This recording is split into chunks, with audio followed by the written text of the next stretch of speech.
right. Cool. Well, this is one of our very first. We're kind of gonna institute this new kind of question and answer. Ask us anything. We'll kind of walk through it, show you, or talk about what we've got going on, talk about what we're doing in business, talk about some of the other questions that people have asked us or situations that other people are going through that we've kind of run into. And so we really appreciate everyone who's watching on YouTube and the folks who have joined us here in Google. But what we really want to do is take some time to really just chat.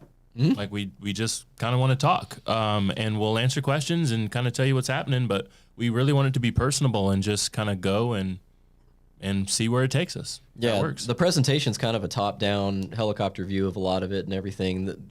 This provides an opportunity for us to get more of a boots-on-the-ground, nuts and bolts conversation going. That's right. So, Kevin, you're joining us. Tell everybody your name, where you're from. Sure. I'm Kevin from Massachusetts. Been working with Jonah for like 5 years now, and just trying to figure out, crack the code. You know? I like it. Very good. He's got the good shirt on. We got to send you one of these, man. We got to get you one. Cool. So actually, you had a question. So if it's okay with you, if we share just a little bit, you recently reached out. I think it was by email just a few days ago, and you asked, or maybe it was text, and you asked a question. And I didn't have a second to call you right then, so I asked Ryan to call you. But maybe we should walk through that kind of scenario first. Just how did that conversation go? What was it about? So that way people can get a little bit of an update there. Sure, yeah. So my wife had an account that wasn't being used, and it was just kind of like basically the money was going down, and there was fees being added in. So I reached out to you to see if there was a possibility to do like what the steps were to get the money out or get it into a policy. And Ryan had just gone through that, so he was like the perfect person to talk to, explain to me all the steps and how he went through it. Yeah, absolutely. So that was, if I'm not mistaken, the money was sitting inside of a government-sponsored plan. It was a 403B, right? Yeah, 403B. Yeah. Which is what you just recently did. Correct. Okay. Which is actually what your parents-in-law, mother-in-law is talking about, because she actually reached out to us this last week and said the same thing. Yep. We've got a bunch of money in a 403B. Now, her situation was that she is currently at the age, or just a few months away from the age, where she can get access to that money with no penalty. Okay. Right? So she had, maybe you don't actually even know this. Well, no, I do know that. Okay. I don't know what, she had to look and see if she was able to take it out or if it had to be my father-in-law. Yep. So was it confirmed that she could do it? So I have not heard back yet. Okay. But what I know is that they were thinking about taking the money out of that 403B. They don't have penalty because of their age. They're making it. But they were thinking about taking the money out of that 403B and using that money to start a brand new policy. Mm-hmm. But they just needed to know. Specifically for retirement. Yeah, they just needed to know, was it, hey, can I take it out, or does it have to be my husband take it out? Because we were talking with your mother-in-law. Yeah. Right. So walk us through kind of the advice that you gave to Kevin, how that conversation went. Okay. Well, so for my 403B, I'm significantly younger than the age that I need to be in order to pull it out without penalties. So, should I keep going? Yep. Okay. So I just took the hit. And it kind of is what it is. So it was 20% from the government off the get-go, and then that is going to be taxable income that I'll have for this year. So it'll probably be additional 10% on top of that come next tax season.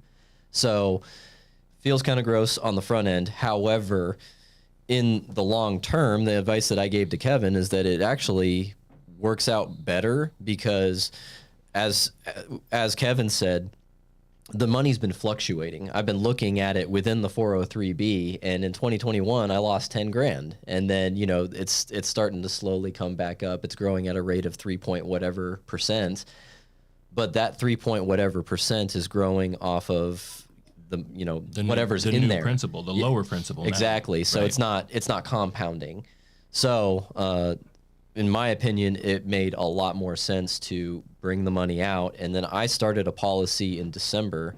So what I'm doing is I'm just going to be putting that money into my policy as paid up additions, as additional, on top of the premium over the course of this year, since I can put the most extra in this year than I can in subsequent years. Sure. I like that. Kevin, what did you think about that conversation, that advice? What are you going to take with you? Walk us through it. Yeah, I'm gonna do the same thing. We're gonna take the hit.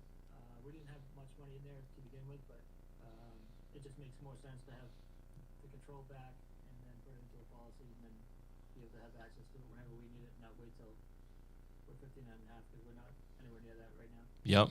Same. Yeah, so I was a little different. Okay, I didn't have a 403B. I was using an IRA when I started my very first policy, but same decision making process here. I was going to talk. You mentioned something. You said in 2021 I lost 10%, and now it's making 3 point whatever, and it's kind of growing back up a little bit. But what a lot of people aren't realizing is you're also going to lose time in that process.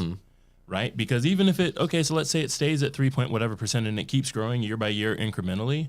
Well, what does that take you? 2, 3, 4 years to get back to where you were 2021? Yeah. But the difference there is it's now 2025, 2026, 2027. You just lost all that time, right? So it just depends on what game do you actually want to play with the dollars that you have.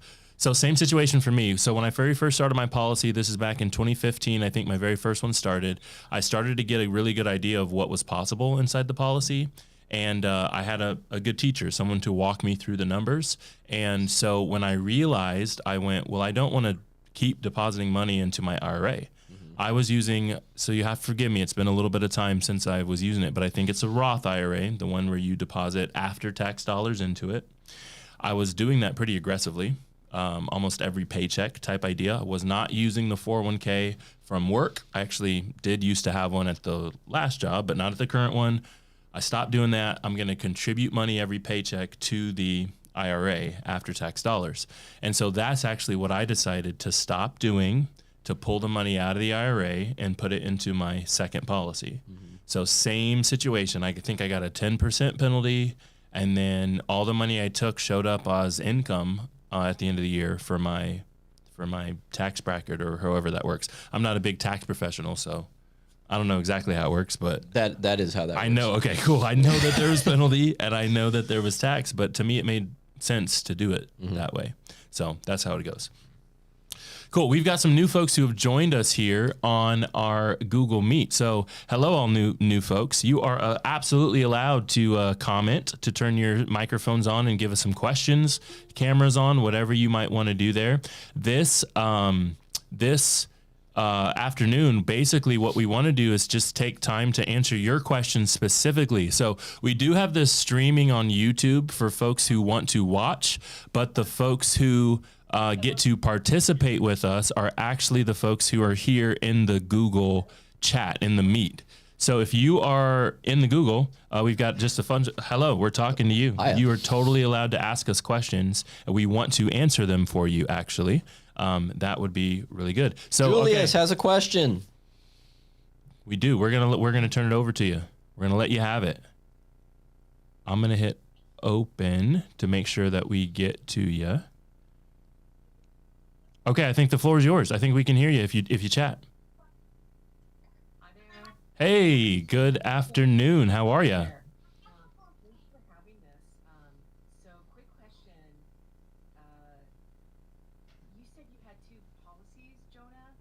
How do you do two policies? I have one policy, and my hubby has one policy, and I just was curious how to have two policies if we choose to do that. Sure, that's a great question. So, full disclosure, I've actually got more than two. I was specifically chatting about when I open the second one, but currently right now I've got 9.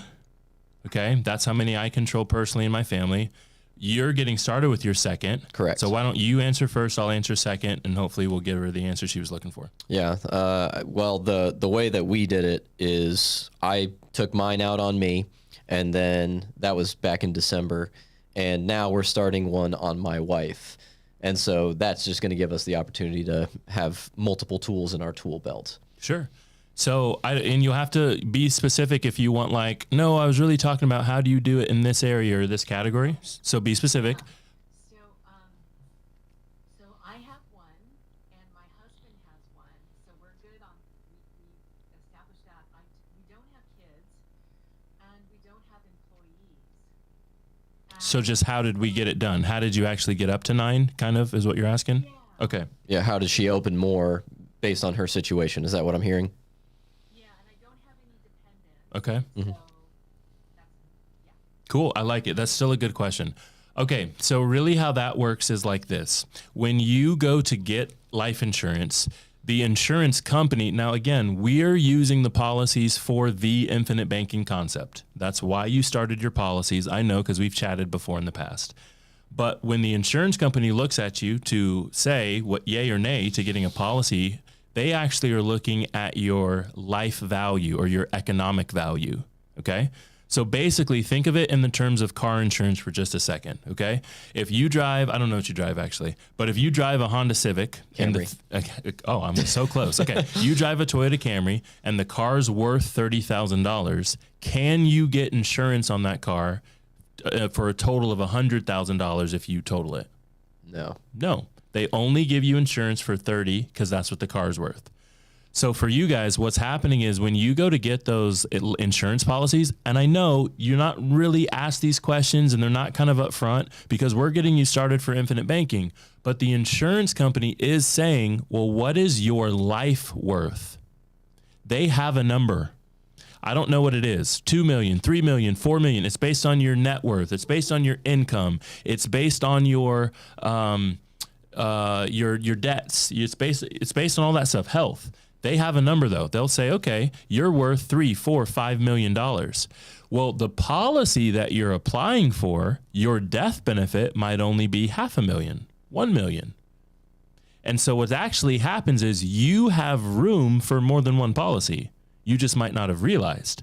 So at that juncture, with you having room, because, hey, you're not at your maximum death benefit capacity at all, you just have one policy, the insurance company will let you have another. At that juncture, it's really just about, well, do you have the funds to pay for another? Does that make sense? So sometimes even like this is a really good example. So I don't know how many of you out there have met my brother.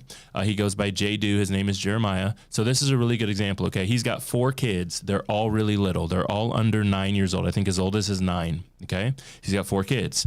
So if he were to pass away, he actually needs a lot of money for his family, a wife and 4 kids. I mean, let's be realistic. He probably needs $1, $2, $3, $4, $5 million. Well, his whole life infinite banking policies, his death benefit total right now is not at, let's say, $5 million. It's not there. So one of the things that he could do if he wanted is he could go out and get another banking policy or a term insurance policy. He can go get any of that because until his death benefit reaches 4 or 5 million, they will let you have it.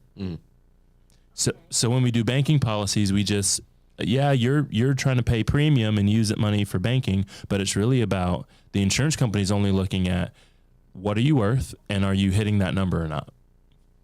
Okay, so then into approving that, I guess we would look at what we're making, what our debt is, like you said, what our income is, what my income is, what my debt is,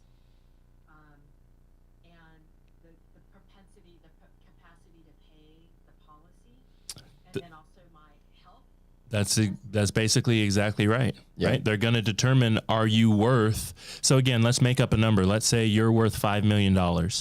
All they're looking at is all of the factors to determine, are you really worth 5 million, right? If you're not worth 5 million, they're not going to say that you are. Does that make sense? Like Elon Musk, he's the biggest Amazon, Tesla, Twitter. This guy's probably worth 5 billion.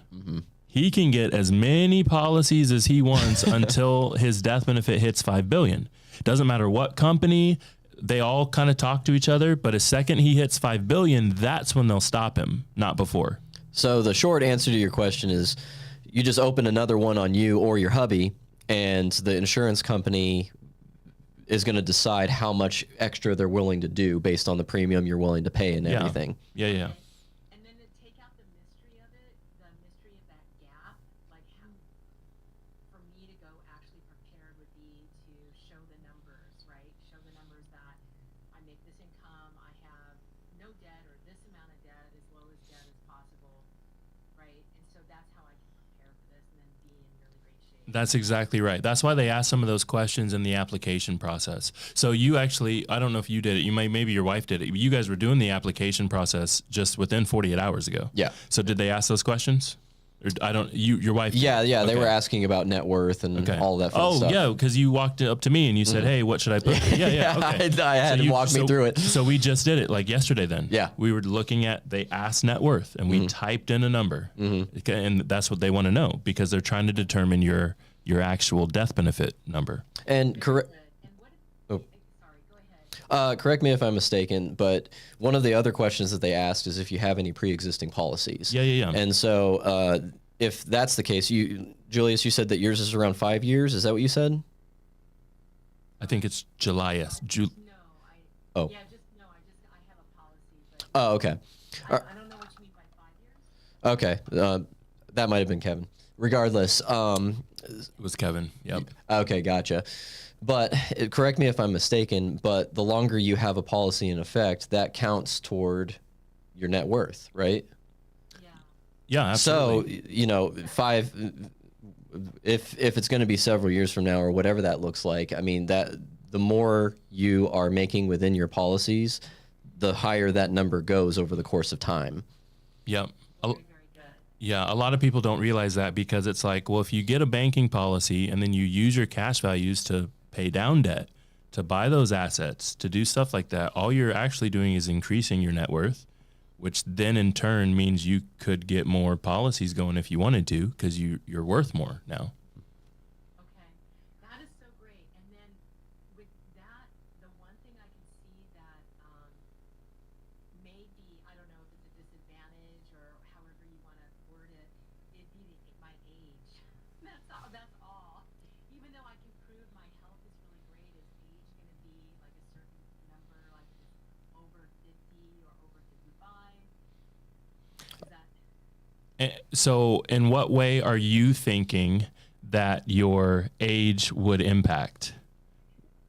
Because they will have a interpretation of a certain age is going to have a certain health or a longevity of life. Oh, okay. Level of health, Yep. or longevity of life. Even though I could prove that I have a really great health, I wondered about that. It's more of a question, Jonah. Okay. I wondered if that would be a disadvantage, even though I have great health and my number on my age is a certain number over 50 or 55. Yep. So and I apologize, everybody. I'm realizing that they were asking me up to switch the audio up just a little bit for you guys. Okay, so you are correct. What you're saying is, hey, the older I get, the less death benefit I'm going to qualify for. The younger I get more death benefit. That is 100% completely true. That's how it was for my wife and me because, Yep. I mean, I looked at hers and she has even more death benefit than me, but it's less premium because she's 7 years younger than me. Yep, because she's younger. So Yep. so that is a factor, absolutely, which is kind of why I was saying previously, well, really how you combat that and why you'd combat that is because you're really just saying, hey, death benefit is important. I need to pay attention to this, is go get more banking policies or use your banking policies because death benefit does increase as you use them. Or if you really need it, like in my brother's case, he's got 4 kids. They're all young. He's got a wife. He's got lots of banking policies. I think he's also got 9 policies going, but he's going, listen, I actually really, really need more death benefit. The solution there is actually just to go get like an existing term policy or like even a convertible term policy. Get term right now that you can convert to whole life a little bit later. Because the idea was just make sure I have the coverage while my kids are little. But as soon as they get old and older, my death benefits build in my banking policies. I don't really want term, so I'll convert to whole life. So you could do something like that too. So Does that help? I see. So you're saying get term as in kind of like an Give me insurance just one policy. second. I don't think we can hear you anymore. Can you hear me now?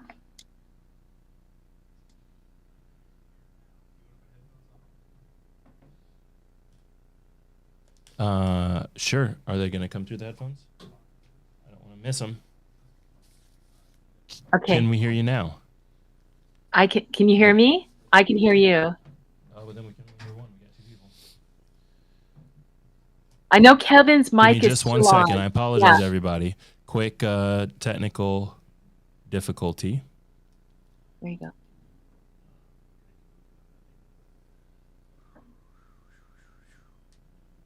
Which one is it?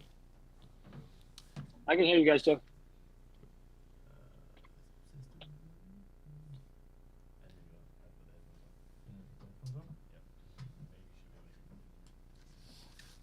All right, let's try that. Can we hear you now? Nothing right now. Well, let me try one more thing, and if not, we're just going back. Apologies, everybody. Thanks for bearing with us.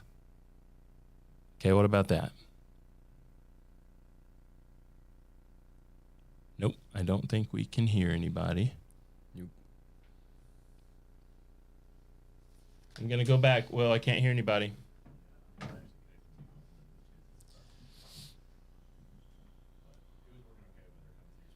Okay. Apologies about the error. We're back. We're back, everybody. Sorry. A little bit of technical difficulty. We just went back to the way it was. We were trying to switch it up so it could be a little clearer for folks on YouTube, but it wasn't working. So we're back. We can hear you now. So I'm so sorry. Did you have any follow-up questions to that? Yeah, no, I just wanted to confirm what you were saying to make sure I understand, Jonah. Okay. Is that taking out a term, your brother taking out a term was a way of, it's kind of like a quote, lack of a better word, an insurance policy for his, for when he applied for another policy with the, is that what you mean?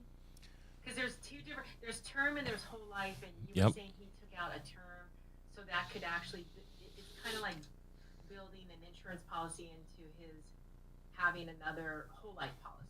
Is that right? Well, I specifically mentioned a convertible term insurance policy.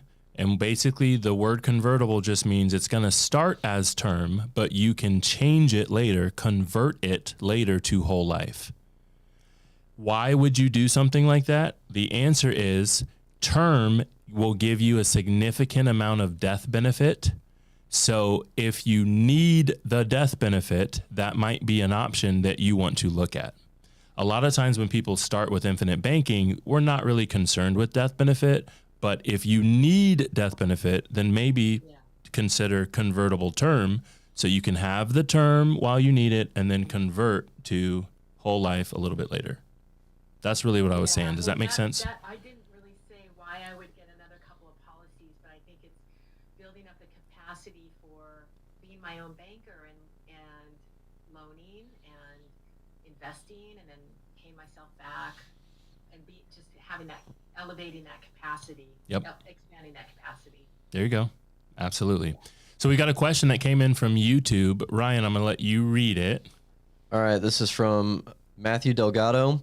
What is your opinion on starting a health matching account to pay for medical expenses? Okay. So Matthew, type in the comments. Are you talking specifically like HSAs, FSAs, HRAs, health savings accounts, flexible savings accounts, health reimbursement accounts? I just want to make sure I'm hearing your question and answering exactly what you're asking.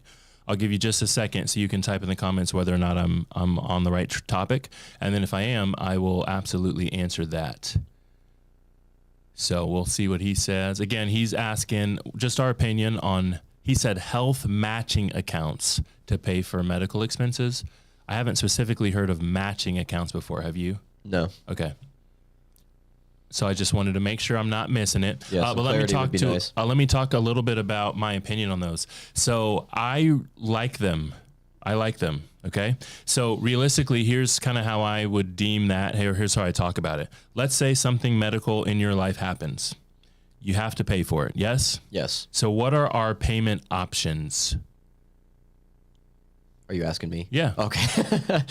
I mean, I could pay with a credit card. I could pay with cash. I could use my HSA. Historically, I have had an HSA. Okay. I like it. So is it okay saying that if you pay with a credit card, generally that's basically called financing a purchase? You're going to use someone else's money to pay for that thing, and you're going to end up paying them a little bit of interest. Mm-hmm. Now, most people generally aren't going to do that with medical expenses because a lot of times medical expenses aren't going to charge you interest, right? So generally, again, you can, I mean, some people are doing it, maybe who don't know, But generally, the opinion here is we're going to use cash to pay for the medical expenses, right? Yep.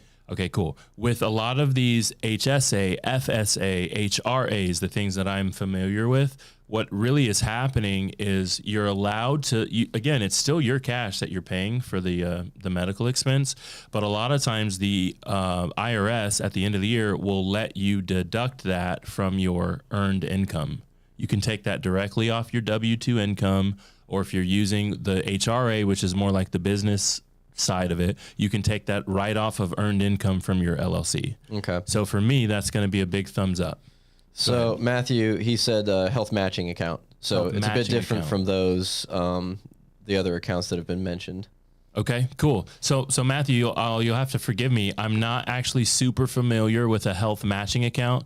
I am savvy on Google, so I know that it's saying. Well, you read it. Tell us what Google's saying. Okay, Google's saying health matching account, HMA, medical savings plan designed exclusively to pay for most of your and your family's out-of-pocket medical expenses, including your dental and vision needs, as well as co-pays, deductibles, co-insurance that are not covered by your major medical insurance plan or Medicare. Okay, cool. So it sounds to me a whole lot like the HSA, the HRA, the FSA, but go ahead and tell us why you're using that one, why it was recommended to you, or why you discovered it, why you're using it. Tell us what you like about it. You'll have to forgive me, Matthew. If you come back next week when we do another one of these, I will have an answer for you on an HMA. I had never personally heard of that before. So I didn't know. I do have an HRA. I do have an HSA. I like HSAs over FSAs. If you're not familiar with that, HSAs roll your money year to year. It just stays in there. You're good to go. FSAs, you have to spend it before the year's out. So I don't really like that, because what if something didn't happen to you that year and you still have to spend it? So I don't really love that.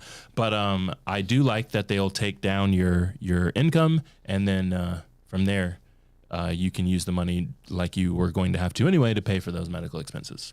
So good question.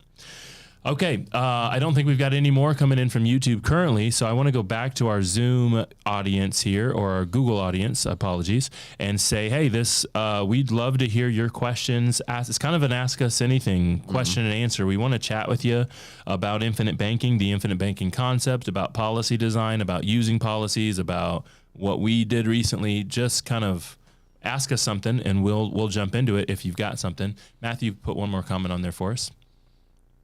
Okay, difference is that it increases in interest 10% each month up to 36 months. After that 36-month period, you have more than double the amount of money that you've contributed. Okay. So I have not personally heard of this. I'm going to assume that there's a little bit more going on to it, Matthew, because if it really increased in interest by 10% each month, I would have assumed that more people would be using it, right? That's a significant amount of interest earnings, right? Are there contribution limits? Does it have to come from your W-2? Does it only offered by employers? Give us a little bit more information on that.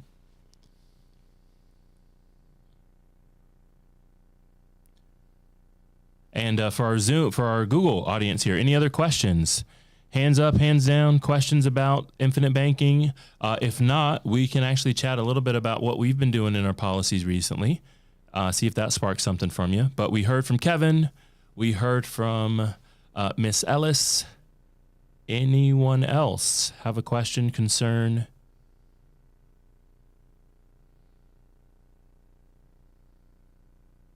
Okay, cool. Let's chat for a little bit then. If you do, put your hand up. Put your hand up or unmute yourself and say you got a question. But if not, let's chat a little bit then just about what you're doing, what I'm doing inside the policy. So one of the cool things that I love about infinite banking concept is that it doesn't have to be fancy. Not everybody does fancy stuff. Yeah. And actually, that's a really cool part. Like, we do regular stuff. But in doing that regular stuff, it's benefiting us year after year after year. When we talk about income, when we talk about cash available, when we talk about capital, go make purchases, when we talk about retirement, that's what we're doing. So I don't have something super cool that I've been doing, but I am using my policies actively. I'd love to talk with you about it. I know you are too. I'm going to let you go first. Okay, so I'm doing a monthly payment, and so the cash value that I have available is based on what I've paid so far. So based on that fact, because it's building up slowly, initially the historical way of thinking about it, I suppose, the way I used to think about it was, okay, well, just let the money accumulate, and then when I get a pretty large sum, I can throw it at my mortgage, because my wife and I don't have debt outside of our mortgage. So that's what we were thinking. However, it made more sense to just take out a loan from my policy to pay my mortgage. And then generally I paid a little bit extra toward the principal of the mortgage. Okay. Well, instead, now I'm putting that extra toward my policy. And then when my policy is a bit more mature and I have a larger chunk of cash value to utilize, I'll throw that at the mortgage. And there's refinancing, which is not what I'm going to be talking about right here. And then there's a thing called recasting that you just found out about within the last few months, yep. Where basically, if I understand this correctly, you pay toward the principal and then they recalculate your interest rate based on what's left. Is that correct? That's it. So that's the reason why you don't know about it, is because it's not as profitable for companies to implement as financing is. Yep. So that is the way that I'm utilizing my policy right now. I love it. Now, you said one thing you gotta dig a little deeper. You gotta explain. You said instead of accumulating a big chunk of cash value, throwing it to the mortgage, it made more sense to take cash value every month and use it to pay the mortgage bill, the mortgage note. Yep. So it makes more sense. That's what I need to explain it to them. The reason why it makes more sense is the more money that I put in to my premium, the more money compounds over time. Okay. So the reason why it makes sense, the reason why banking is what you want to do with this, the sooner I get additional money in there, the sooner I have additional cash value, and the sooner that money starts to work for me. I like it. I love that. A lot of people miss that. I've talked to thousands of people in my career teaching folks infinite banking. And what I hear most often than not, the number one mistake, honestly, the number one thing that people don't do is that they don't take their loans. Mm-hmm. And if they do take their loans, because they remembered that part, they don't repay them. And repayment is where the magic happens. That's actually what you're saying as well. When you take out money, it doesn't matter. So, I mean... Well, and it's not just repayment. It's repayment with interest. There it is. With a little something extra. There it is. Repayment with extra, because of what the extra does for you, mm-hmm. right? That extra goes into your policy as a component of the policy called PUA, paid up additions. That will immediately turn to cash value, right? That's important. Mm-hmm. So my question to you is, people say, oh, I don't want to repay myself with extra. I have to come up with extra money then. But if your extra money turns into cash value that you can then use and utilize, are you really out of the money, mm-hmm. right? Are you really taking a loss? What's the difference between $100 in your bank account and $100 in your policy? I think there's still $100 is what I think. Now, I'm not saying that, okay, well, over here in my bank account, it's really easy to swipe and then Amazon, done. I'm not saying that it doesn't still take a day or two for the insurance company to send you the money, but it's still $100. You're not taking a value loss, right? So that extra goes in as paid up additions and stays with you in cash value. That's really big. The extra then adds to your total policy contribution, your total amount deposited into this thing since you started. So if you've been putting in $5,000 or $10,000 a year, right, and you've been paying extra every time you take a loan, you might be 3 years in thinking, oh, I've put in $30,000. That's just not the number anymore. Mm-hmm. It could easily be $33,000, $34,000, $35,000, $40,000, just depending on what you've done. I've seen a bunch of people who take loans and put back as much stinking money as they possibly can into their policy. And then 2 years go by and it was like, well, on paper, it said you'd have $20,000 totally contributed right now. And they're sitting on like 50. Yeah. Because they took loans and they repaid them. That's what they wanted to do. That's what we taught them to do, right? So another piece that I'm doing, and Kevin, this relates to what we were talking about last week, because I closed out my 403B. What I'm going to be doing in the first year of your policy, you can add significantly more extra to your policy than you can in subsequent years, years 2 onward. So it makes a lot of sense to supercharge as much as you can in that first year so that you have more that can compound over time, and that just becomes cash value that you can utilize. Yep. So the 403B, it's in my bank account, but I'm the policy that mine is under is One America. So I just emailed One America and said, how much PUA, paid up additions, can I put in right now? And he gave me a number, and I'm hitting that number that way. There it is. And then, next month I'll ask him again, and the following for the course of the year. And that's how I'm going to get that money into policies and get it to work for me. There it is. Yeah, earlier in the week, maybe a week and a half ago or so, I had a 22-year-old young lady come into the office, and she said, hey, I have been taking loans. I've been repaying them and adding extra, and I just want to know what that looks like. Am I impacting my retirement? Well, she's 22 or something, 21 or 22. I'm just forgetting her age. I said, okay, well, what year do you want to retire? What's that year for you? And she said 50 years old. And so we actually looked at it recently. I brought it up in some of the other things that we did.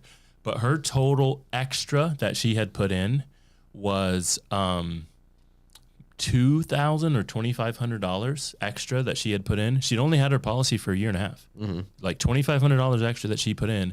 And at 50 years old, which is her picked age, I literally just asked her when she wanted to retire, it made a $32,000 difference in cash in that year. 32,000. So 2,500 into 32,000 because the money was able to compound. If you need more information on that, we've actually got a video on our YouTube that's called $400 Did What? That's what the video is called, okay? And it's the same type of scenario where someone added $400 extra, but it made a crazy impact. It made a crazy impact down the road. Mm-hmm. And so that's what we're talking about. That's why we're doing it. Okay, let's hit the YouTube question, and then I'll tell everybody about what I've been doing. Okay, so Matthew, he asked, what is your opinion on using policy loans to invest in tax liens or tax deeds as an investment strategy? I like it. That's a good question. Here's one of the things I love most, okay? I love most about these questions. I love most about infinite banking. You get to use your cash value to do whatever you like. That's one of, look me in my eyes, hear my heart when I say it. You get to do anything you like. If you like tax liens, then go for it, right? The banking policy is not the investment. The banking policy is where we get the money for the investment, right? So I don't have particular thoughts and opinions on you should never do this investment or you should always do this investment. I don't. Investments are just that. A chance, an opportunity to make more money with the same chance or opportunity to lose. And we try to pick the ones we like or that we have skin in the game or that we think maybe has a little bit of a higher percentage to earn money. And we try to stay away from the ones that we think maybe will lose money. But that's the investment. You should get the investment money from the infinite banking policy because you're using insurance company cash value then to do the investment and not your principal. Mm-hmm. And that's huge. That's what a lot of people are missing. If you take all your money out of your retirement plans, 401ks, 403bs, IRAs, you've got all that money, it's your principal, and you go send it to the crypto market and you don't do very well, you lost principal. That is not good. Yeah. Right? If you take all that money that you just accumulated and put it into your policy and then take insurance company cash value and go do your investments and you lose big, it still sucks. Mm-hmm. You lost big, but it was insurance company cash value you lost and none of your principal. And to me, that's huge. So do anything you want with the investment space. That is completely your call. I'm not going to tell you one way or the other, but use cash value to do it. Do not use your principal to get that stuff done. Comments? Makes sense. Makes sense? Okay, cool. I'll tell you guys a little bit about what I'm doing. So actually, even a step of this was done today, and I'll just walk you through it a little bit. So one of the things that actually we've been dabbling in, when I say we, it's kind of almost everyone here at our office at the Cash Compound. I know you haven't done it yet, but keep hanging out, and you'll do it here coming up. One of the things that we like to do is called private lending. Basically, let me explain this to you. It's a bunch of people who like to do business deals, flip houses, renovate, long-term rentals, short-term rentals, whatever they're doing, and they don't want to use banks. They don't feel like going to the bank. I don't know what it is. Bad credit, not so good credit, too much paperwork, too much time, need to do it tomorrow. I don't know what it is. They don't want to use banks. And so what they do is they actually ask people with money, if they can borrow that, again, they're going to pay interest on it and all that. But they'll use that money, private money, as opposed to using bank money. Okay. So I never heard of this 5 years ago. Not once. I've never heard of it. I don't know how it works. I'm assuming it's hard. I just don't know. I have no idea. And so, but recently we've done a bunch of these because turned out it's great and it's easy and it works. So I kid you not. So last month, actually almost a month ago, February 15th, I lent some money. I lent $35,000 to a gentleman in town who I believe, if I'm remembering correctly, had a food truck that he's trying to turn into a restaurant. Okay. Needed to buy ovens and stuff. Food truck. I don't know. I'm not in the restaurant business. Needs to buy stuff. Doesn't want to go to a bank. Loaned him $35,000. He agreed to pay me 12.5% on my $35,000. The reason I said I'm familiar with it and I was doing something today is because I loaned him the money on February 15th and his first payment is due on March 15th. 1 month later, he's going to pay interest only until he balloon payments the $35,000 back to me at the end of the term. So coming up 8 days away, I should be receiving my very first payment of $365. That's 12.5% annualized on his ask of $35,000. But that's actually what I recently did with a bunch of my cash value dollars.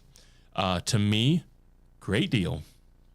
Great deal. Think about it here. I've got my phone. I'm going to do some calculation, right? Think about this. So $35,000 is what I gave him. What else can $35,000 buy? That'll do a Camry, right? Mm-hmm. That'll do a Camry. Okay. So watch this. He's going to pay me $365, $365 for all those who can't see it. $365, and let's say he keeps that money for a year. So 12 months. $365 times 12. Everybody with me? I'll make $4,300 giving him money over the year. If I really was in need of a Camry, I'm not currently, but if I really needed to go get a new car, are they going to charge me $4,300 in a year? Maybe over the entire loan, 5 years, right? Yeah. So does it make a lot of sense to go give them my $35,000? No, it makes sense to let him have it and keep using it. You want it again next year? If I can make this in a year, then what can I make in 5? Mm-hmm. Right? That's a $21,000. I know it's backward. $21,000 if he keeps it for 5 years. They're not going to charge me that on interest on a Camry for 5 years. Does that make sense? Mm-hmm. It's a little bit of arbitrage, but it's really about using the cash value. And again, we use cash values to get these deals done because I don't want to lose my principal. Right? If he decides not to pay, the ovens don't work, the store blows down, I've got to take him to court. We've got a promissory note that he signed that said, hey, I'll pay you and all this stuff. But I don't want to lose principal in that process. Nope.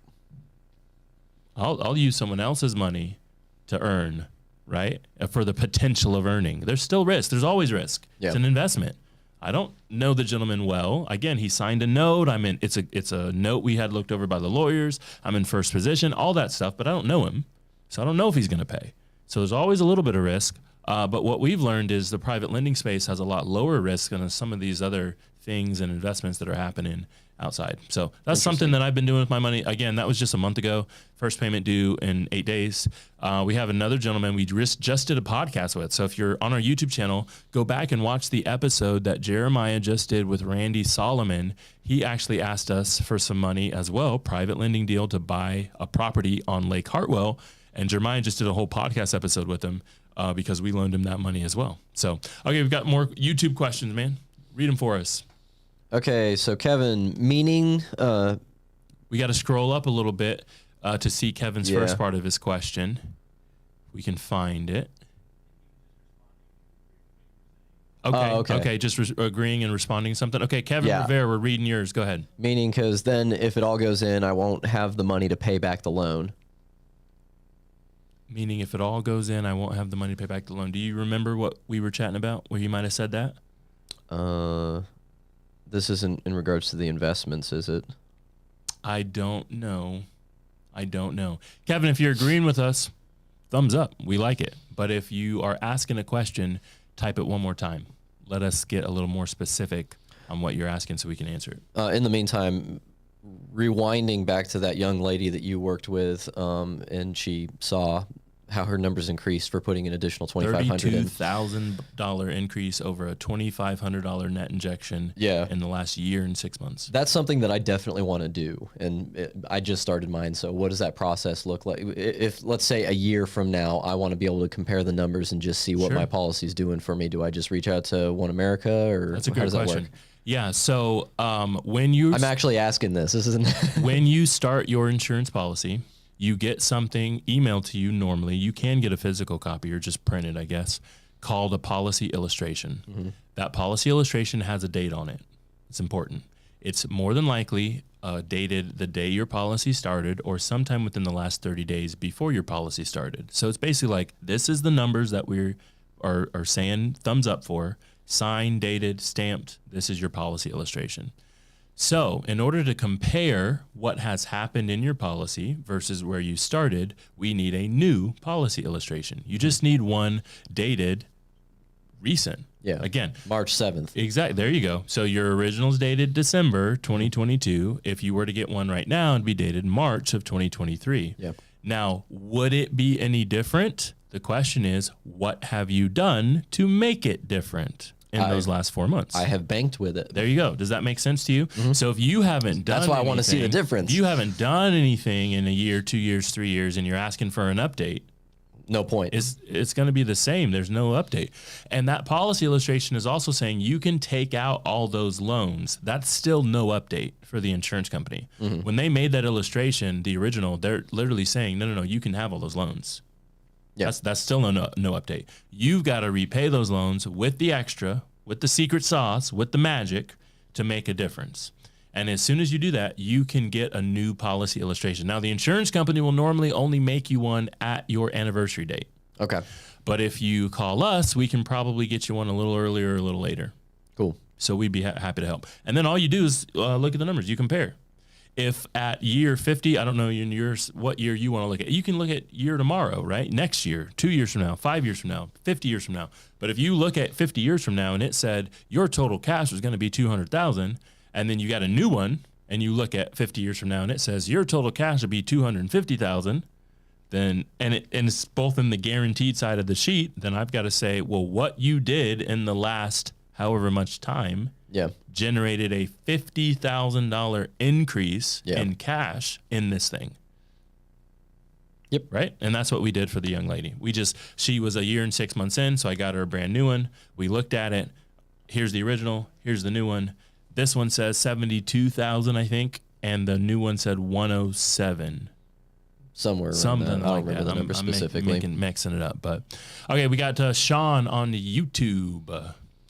Sean, what is your opinion of someone winning $3 million and doesn't know what to do with the money or how to invest the money? Wouldn't it be wise to set up an infinite banking policy or policies? I love that question, Sean. Sean, did you win $3 million? Did you win $3 million? Let's be friends. I got stuff to do. We can do it together, man. Make policies and loan them out to people like Jonah was talking about. Yeah, there you go. So here's how we do that, Sean. Since you earned the money, so let's say that's like a lottery winning or something. I mean, maybe not $3 million. You could definitely get that in death benefit if someone was well prepared and understood the process. But if you really have $3 million, I do suggest. It says winning. We're getting highlighted over here. It says won $3 million. One. That's crazy. Again, cool. I'll give you my number in the DMs. We can go out or something. Okay, seriously, here's what we suggest. Okay, that winning is a one-time thing. You do not have $3 million again next year. Correct. Right? So we don't want to you don't want to set up a policy like one policy for $3 million worth of premium. Because then how in the world are you going to pay for that thing next year? Yeah, you can't consistently pay that. You can't do that. So what we want to do is we want to take that $3 million, we want to divide by a number that's feasible and makes sense for you. I'm no good at math, and $3 million is a lot of money, but let's call it $500,000, okay? If we did a policy for $500,000 or a system of policies, now why would we do a system? I don't know. Okay, I'll answer. No problem. We might do a system because, hey, if I get a policy started on me for $500,000, my wife gets a bunch of money if something happens. But if something happens to my wife, I get nothing. Yeah. So open multiple policies. There you go. with said So money. maybe instead of one policy for $500,000, maybe me and my wife do 2 policies at the same time for $250,000.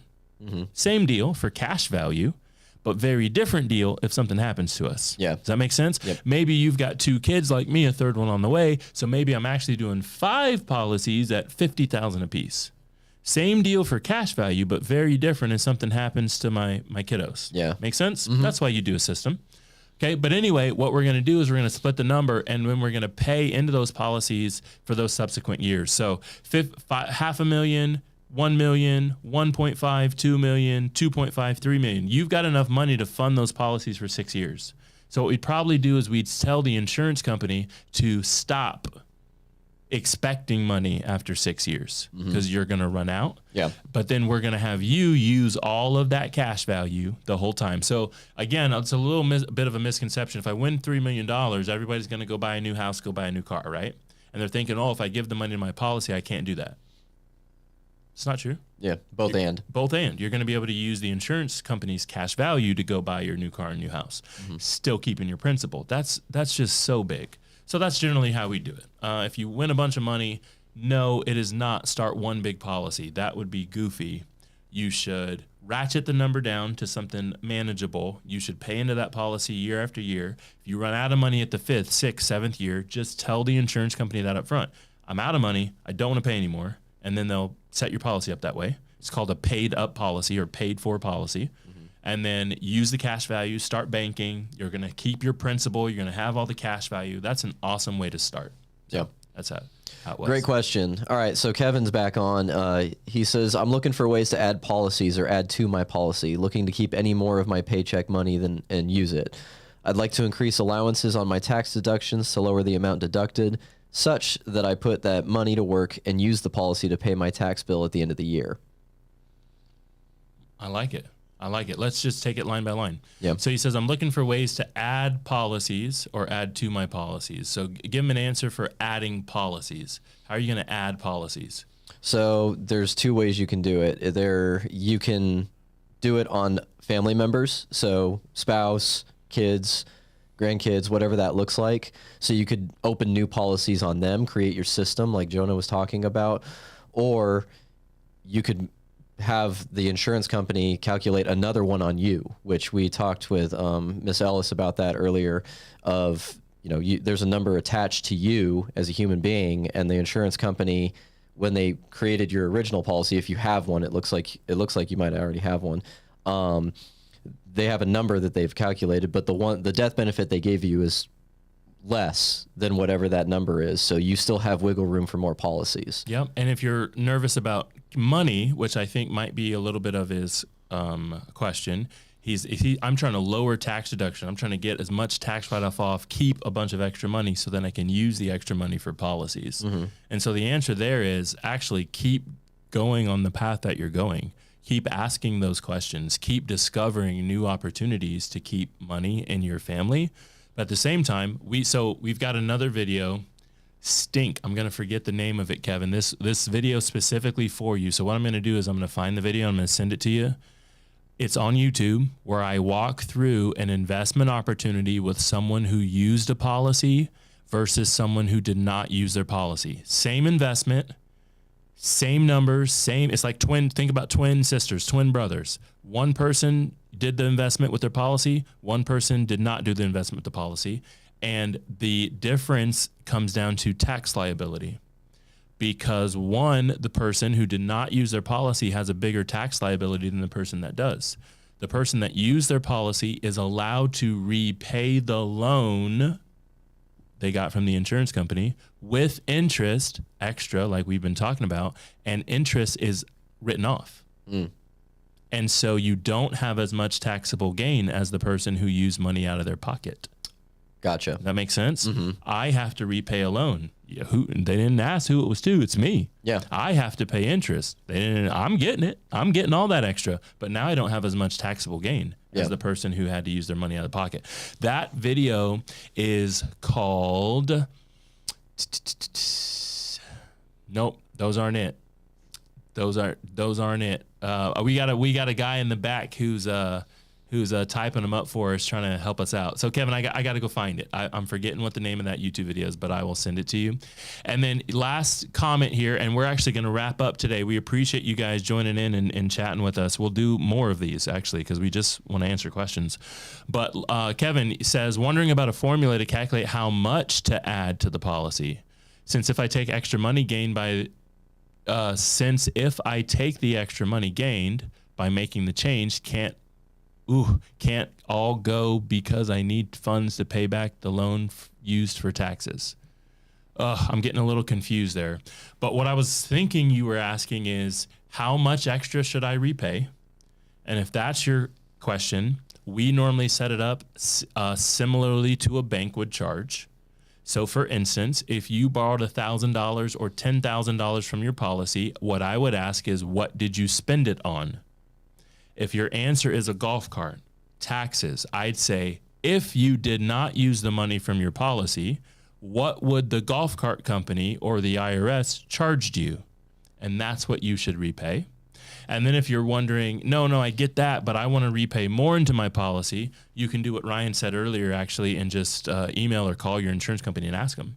And they will literally just tell you the figure. You got that recently, yeah? Yeah. Yep, the figure on how much you can put back into your policy.